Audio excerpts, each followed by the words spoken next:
In the past, we've talked about several public access shows from everyone's favorite corner of television, the one where anyone with a camera can shoot anything they want and show it to the world.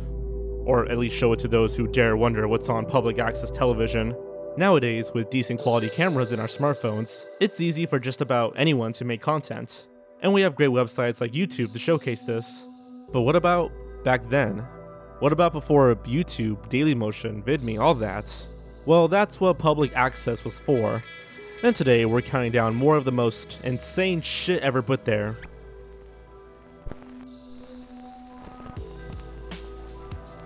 Jerk Beast.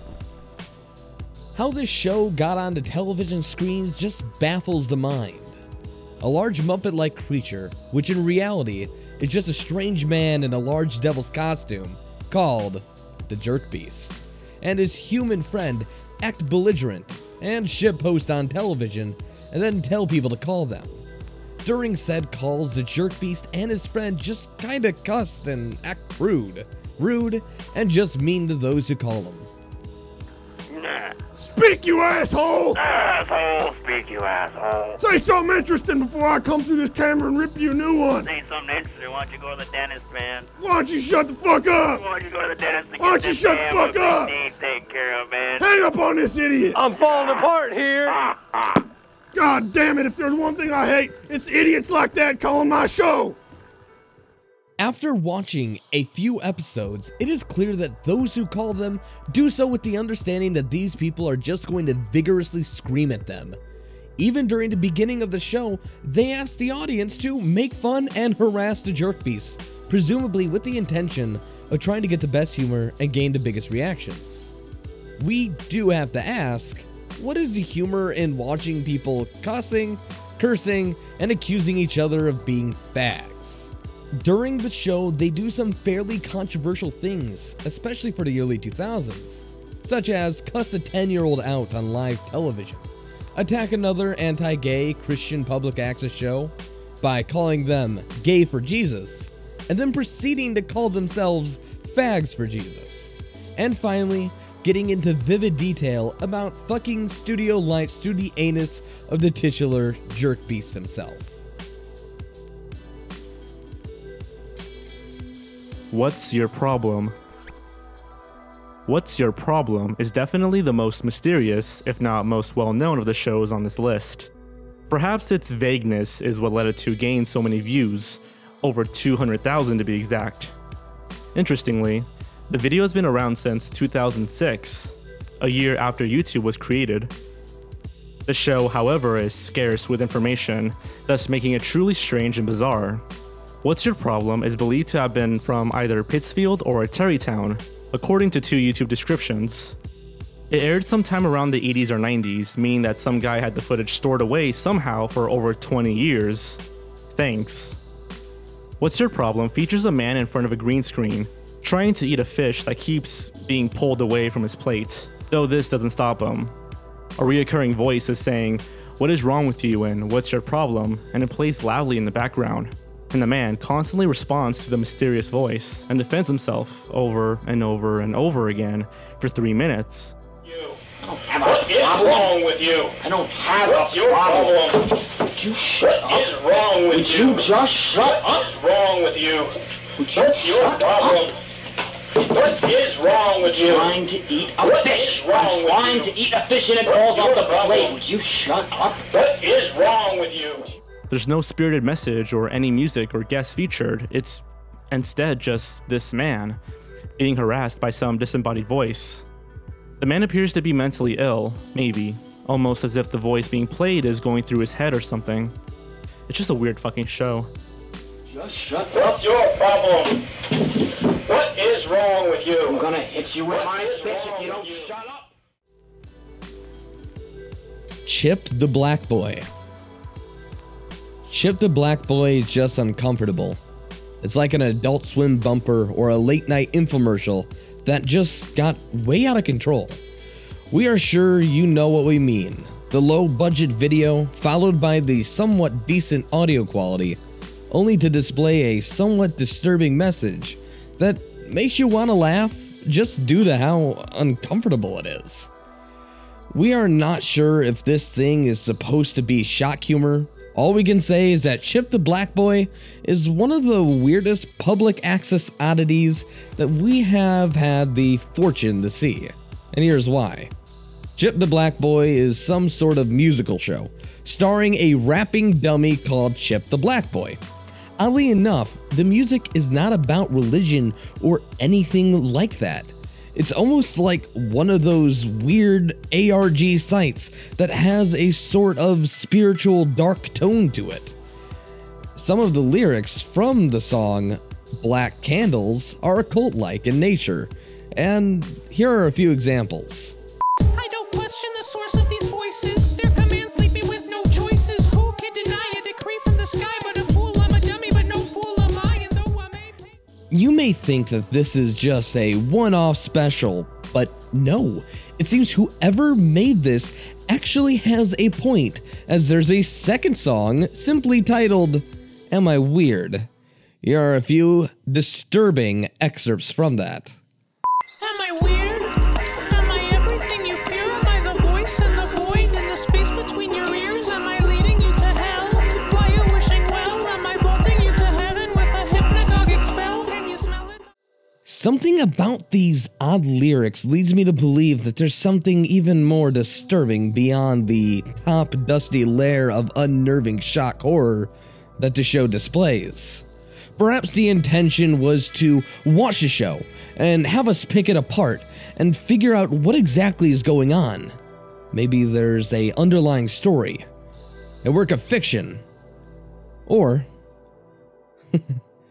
with it being public access, perhaps the true answer is much more horrifying than anything we can speculate here.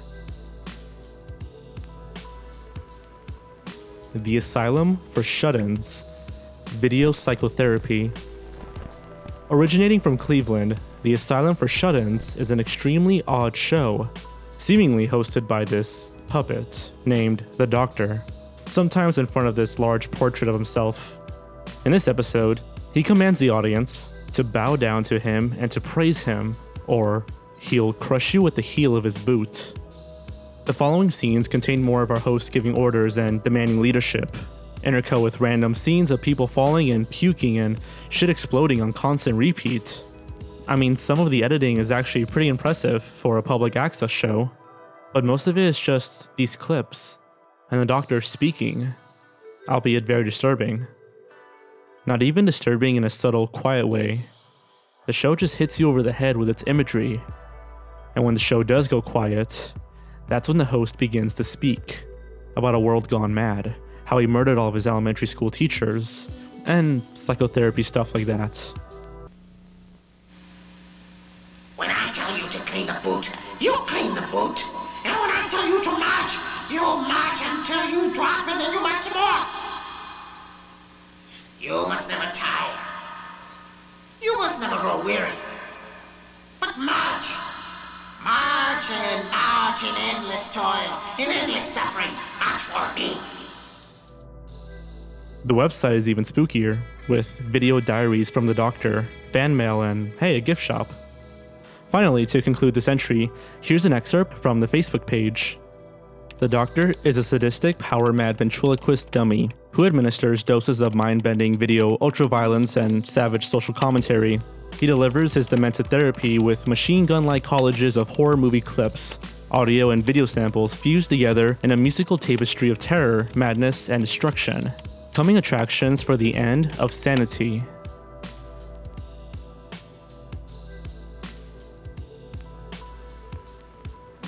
The Captain Video Show. It's easy to see when someone truly and unabashedly loves what they do, and Captain Video, or Ralph Zavadi, loves what he does. Somehow, Captain Video made a public access show with no budget that just captivates the audience with nothing more than the sheer force of will of this man's charisma. The first episode that we saw involved an intro where this man, this god amongst men, enters a scene by riding a leaf blower, only to turn the camera and talk about how he loves popping bubbles, only to grab some construction equipment and attempt to pop a sun pool tarp. He later transitions into a scene where he talks about his love for Beerios. This show is just great. To properly describe the show, you would need to take the sheer insanity of Andrew W.K. and combine it with the crude stunts and humor of Jackass. Even when in pain, this man is devoted to what he does and maintains his persona, which is something most people, and even actors, can't achieve. The perfect example of this? One winter day, he attempted a trick, which involved him from jumping from a telephone pole into the pool tarp in his backyard. Unfortunately, he hit the pool side and broke his neck, and was only saved by a kid coming home from school who heard the noise. Astoundingly, he decided to air the episode uncut, including the failed stunt, which subsequently got his show canceled. Despite this, he remained upbeat and did not let a broken neck get him down. In fact, after a bit of recovery time, Cabin Video credited Frank Zappa Music for curing his broken neck. There is also talk that he may be coming back to television, and to mark this man's return is a documentary entitled Beauty Day. Elektra Elf and Fluffer. Elektra Elf and Fluffer is about a girl who works for a newspaper, internet thing called Ass. She also moonlights as a superhero called Elektra Elf, but in order to become Elektra Elf, she needs to take a pill that is either LSD or Elf-SD. It's really hard to figure out what exactly they are saying. She then proceeds to fight crime with her dog Fluffer, who has radioactive piss for some reason. Their words, not mine. Holy shit, my leg, I can't move it and it burns. Ah! It's that crime fighting rat. It pissed on me. That's radioactive pee, buddy. The effects of the show are actually okay for the time. We won't say that they're Oscar-worthy, but there is camera movement, framing, and while the performances are campy, they are at the very least entertaining, unlike most of the insanity on this list. Near the end of episode 1, Elektra Elf, the odd exposition-spewing factoid alien of this world, gets captured. When she gets captured, the main villain of the episode, Lucifera, forces her to eat raw mayonnaise by shoving spoonfuls down her mouth, while also having her strapped down to a table where her legs are connected to a pulley, which makes her legs get raised for some reason. After a failed attempt at contacting Professor Nerditz, she finds a nail file and remarks about how else is a superhero supposed to look this good. She manages to free herself using this nail file, despite talking loudly to herself. She only got away with this because the villains were too busy snorting a white powdery drug called Euphoria. As expected, Elektra Elf beats the bad guys and makes a pun before finally making it back to her office, where a LSD drug tip happens, and it's episode 2, I guess. I don't know.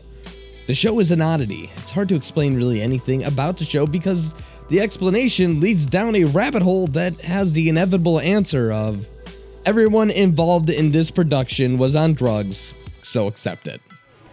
Elektra Elf and Fluffer. Elektra Elf and Fluffer. Elektra Elf and Fluffer have come to save the day. Carmen's Banana Cooking. The show was made in the 1980s using Austin Access Television in Austin, Texas. The show times for this strange monstrosity of broadcast television history was 10:30 p.m. on Saturdays and midnights on Sundays. We begin this entry with that information because talking about this show was just weird. Not creepy weird, not fascinating weird, but weird in the sense that you take one look at this and see the caked on makeup and what clearly is a man wearing poorly done, fake, oversized, prosthetic latex boobs, and think to yourself, man, can I just not watch this? Oh, there's nothing like a good old-fashioned love song. I tell you, Carmen must be in love. Hey! Welcome to another episode of Carmen's Banana Cooking. Carmen's Banana Cooking is a show that takes place in its own world that has lore and mythology all centering around bananas for some reason.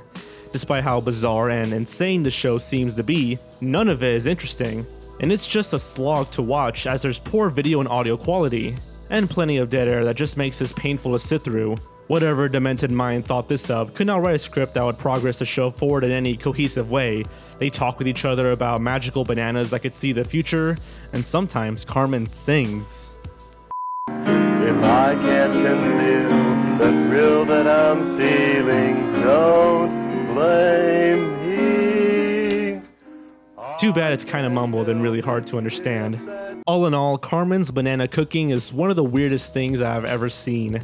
But sometimes it's good that these public access shows are buried under layers of years, because honestly, this thing is right at home, buried under the ground where no one has to look at it. That's not funny, that's sick. The first impression of that's not funny, that's sick is a man with wide eyes that almost look like glass, with yellowed, crooked teeth, set up in a dimly lit setting, saying, I like little kids. I like to look at little kids. They're so cute. Little kids, they're so cute. Little kids, oh God, little kids. That's not funny. That's sick. A big theme of that's not funny, that's sick is showing disturbing imagery and generally downright screwed up thoughts and ideas. This could be in the form of a home movie like that of Kill, Kill, Kill, which is about a Vietnam veteran who hears nightmarish hellscapes, only to come home and see his girlfriend left him. He can't get a job, and after much screaming, proceeds to go on and kill people who wronged him. Or it could be a on-site produced skit that shows the main host making fun and bullying homeless, only to later trick said homeless to attacking a young child. Every single episode is poorly acted, in such low quality, it is just downright mean-spirited. The home movie is weird and unnerving due to the weird layering of audio, as well as unfunny and out-of-place improv comedy. But it's that very set of elements that makes the show. It's just a uncomfortable sequence of images to trudge through. The Fun with Roadkill Handbook, Volume 1. We have to deliver you a warning here. Disturbing lyrics is one thing, weird gross out humor is another, but this show is downright messed up. The content beyond this point may feature close-up images of dead cats and other animals being played with and filmed. Obviously, I'm going to censor all of this, but if any of this will disturb you, we suggest turning off the video and just listening or something. Basically, the commercial starts out with a guy who can't be older than 20 years old saying, The Fun with Roadkill Handbook, Volume 1, your comprehensive guide to when 4 wheels meet 4 legs. Yeah, I'm pretty sure you know where this is going. To put it bluntly, for the next 45 seconds, the main narrator makes jokes and puns while doing extreme close-ups on rotting roadkill. He then proceeds to poke and play with the dead animals, all leading up to a scene where he makes the joke, Chapter 13, Target Practice, which is a scene where he intentionally places a dead or knocked out animal in the road trying to get a car to run over it, which it in fact does get ran over and flies into the air. As far as we can tell, these are not puppets. These are actual decaying, rotting, maggot-filled corpses of animals being paraded for our entertainment. This truly is one of the most horrifying examples of public access gone wrong.